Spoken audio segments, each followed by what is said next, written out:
আজি আকৌ নতুন এটি ৰেচিপি লৈ আহিছোঁ। দেখিছেনে ৰুটিটো ইমান ধুনীয়া ছফ্ট হৈছে। কাচকলৰে বনালোঁ।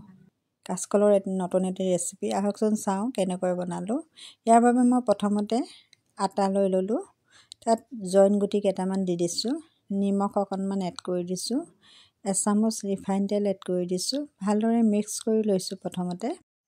এতিয়া গৰম পানী দি মই আটাখিনি ভালদৰে মঠি ল'ম। গৰম পানী এড কৰি দিছোঁ। এতিয়া ভালকৈ আটাখিনি মঠি ল'ম যাতে ৰুটিখিনি কোমল হয়।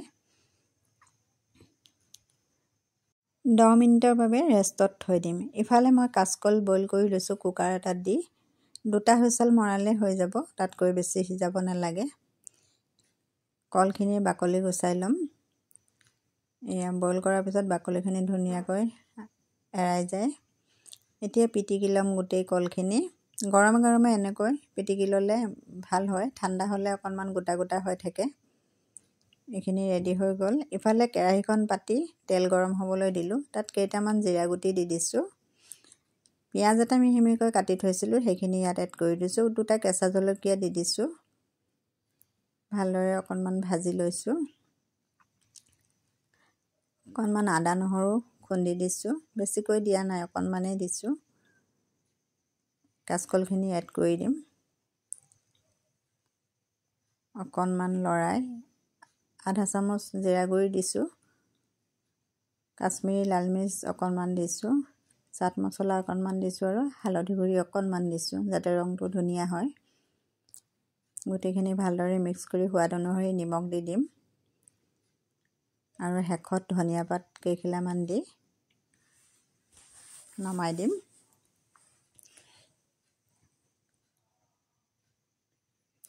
ইমান ধুনীয়া হৈ গ'ল।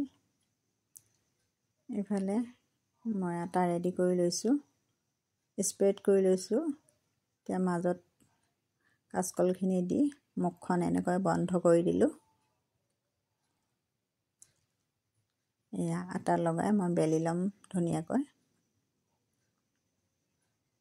এনেকৈ হাতেৰে অকণমান হেঁচি দিলে বেলিবলৈ ভাল হয়।